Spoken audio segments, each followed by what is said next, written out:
clear, the UN Refugee Agency does not think there's going to be a massive influx of refugees. However, we do think there could be an increase, and we need to be prepared with the government. Согласно нашей точки зрения УВКБ ООН, мы не думаем, что будет огромный поток беженцев из Афганистана, но при этом нужно учитывать, что будет некий поток, но он не будет на массивном масштабе. Так тесно или никогда мы не наблюдали эти конфликты настолько близко к границам Таджикистана. Сегодня эти бои происходят в районе Имам Сахиб, в Даште Арчи, талибы и другие группировки или движения, они проводят свои операции против правительственных сил. So we're working very closely with the Ministry of Internal Affairs and other national counterparts and authorities to put in place contingency plans and preparedness measures. Мы тесно сотрудничаем с Министерством внутренних дел, а также с другими госорганами для того, чтобы разработать чрезвычайный план.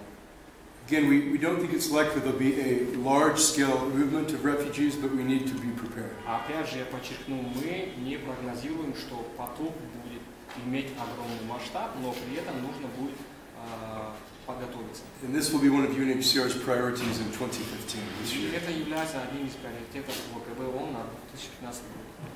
Now, the third area that I mentioned is an area that may be new for some of you, which is the issue of statelessness, people who don't have citizenship. Третий вопрос, который мы затронули во время инфосовещания, может быть, это относительно новая тематика для вас. Это тематика касательно лиц, не имеющих гражданства. Now, when you hear this term statelessness, it sounds like a legal term that lawyers might use, but it actually has very human implications, and it causes very real problems for people. Конечно же, с одной стороны, выслушав этот термин, да, лица, не имеющие гражданства, для начала кажется как бы правовым термином, да, термин, который используется в юриспруденции, но с другой стороны он также имеет еще и гуманитарные аспекты, и также имеет очень разные проблемы, содержит очень много разных проблем. The first thing is, if you don't have a citizenship, you don't belong any place. You don't have a country. And you can be deported from one country to the next. То можно сказать, что вы не имеете ничего, и как таково вы можете быть депортированы из этой страны в другую страну. And we have seen cases in Tajikistan where people do not have a citizenship, and as a result, they are separated from their families. They may have a difficult time accessing social services, healthcare, education. Были такие случаи в Таджикистане, когда именно по причине отсутствия гражданства семьи распались, и эти люди не имели доступа к социальным услугам, включая медицинским услугам, затем доступа к образованию и так далее. And many of these are cases where you have a husband and a wife who've been living together for years, have children together, and then suddenly they're ripped apart because of this issue. One of them doesn't have citizenship. И представьте, семья, да, где муж, жена, дети, именно по причине отсутствия гражданства, эта семья, она распалась. And we've noticed that women in particular are having this problem much more than men. В частности, эту проблему ощущают женщины, нежели мужчины. So you may ask, why did this happen? And there are a few main reasons that people are stateless in Tajikistan. Да, можно задать вопрос, почему именно такая ситуация сегодня в Таджикистане, и можно также предоставить несколько причин. One is the dissolution of the Soviet Union and unclear borders. So people, it's not clear where they were born in the current countries. Первая причина – это распад Советского Союза и нечетко определенные госграницы. And another reason relates to war and conflict. For example, in Tajikistan, during the Civil War, many people, particularly ethnic Uzbeks who were living in Tajikistan, fled to Uzbekistan. And they may not have come back in time to declare their Tajik nationality after the 1994 constitution. Другая причина это связано с гражданской войной.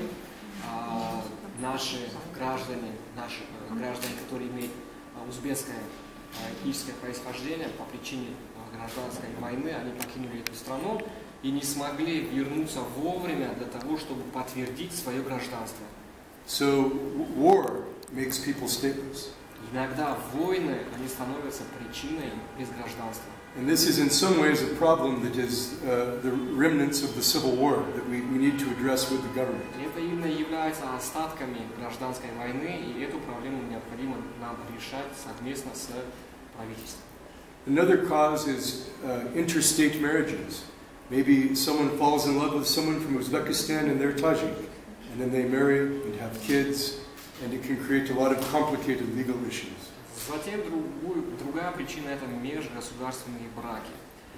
Иногда влюбляются, один из них имеет гражданство Таджикистана, другой гражданство Узбекистана, и это уже создает дополнительные проблемы. So one of our top priorities in 2015 is to work with the government in an interministerial commission to address the issue of statelessness, to identify and register people and find them a solution. И один из приоритетов нашей организации на 2015 год это в рамках межведомственной комиссии найти решение посредством сначала выявления, регистрации этих лиц без гражданства, а затем уже разработать соответствующие пути решения. And we're doing pilot projects in 2 districts to start, in Chartuz and Istaravshan. На данный момент мы осуществляем 2 пилотных проекта, один из них в Саравшане, а другой в Шартузе. Now, we don't yet know the number of stateless people, but we think it could be tens of thousands of people. We think it's a big problem. На данный момент мы не имеем конкретных цифр, количества лиц без гражданства, но мы так полагаем, что эта цифра она свыше 10 тысяч. And the vast majority of these people are effectively Tajik. They've lived here almost all of their lives, if not all of their lives. Большинство из этих людей, большую часть своей жизни они прожили здесь, в Таджикистане. But somehow they're invisible because they often live in very remote areas. They're from poor families many times, and they're not near cities. They're in rural areas. Но при этом большинство из них, они можно сказать, что они не видны, невидимы, поскольку они проживают в отдаленных районах, которые находятся далеко от административных центров. So we're really talking about an invisible population. И поэтому, можно будет говорить о невидимой группе населения. And many of these people, because they're scared to not have citizenship or documents, they live in the shadows. They live as an invisible person. They may not go out as much as they would like to go out. They feel scared. Почему мы именно называем, что они невидимы? Именно по той причине, что у них есть опасения, у них есть боязнь. И поэтому мы говорим, что они на данный момент находятся под тенью. The good news is we've developed a very close collaboration, particularly with the Ministry of Internal Affairs, but also with the apparatus of the President, with the government, to address this issue. We've developed an action plan for 2015 and 2016. Другая хорошая новость, мы имеем очень хорошее, тесное взаимодействие с Министерством внутренних дел, а также с аппаратом президента, и мы разработали именно план действия на 2015 год. So that's an overview of the three main issues that we're working on. And any questions that you may have, I'm happy to answer. Это вкратце общий обзор тех вопросов, которых мы рассмотрели во время инфосовещания.